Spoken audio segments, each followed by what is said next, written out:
Campaign के leaflets तैयार करनी है और वो सिर्फ अवामी इश्यूज पर होंगे।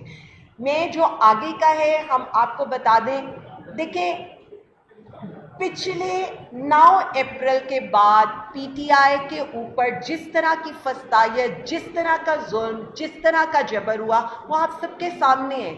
हम में से किसी की जिंदगी कभी भी इतनी आसान नहीं रही है कि हम या अदालतों में पेश होते रहे या जेलों में रहे हैं और या फिर हमारे घरों पर रेड होते रहे। लेकिन उसके बावजूद भी आज भी पाकिस्तान तहरीक इंसाफ, वज़ीर आज़म इमरान खान एक सियासी हकीकत के तौर पर आपके सामने खड़े हैं।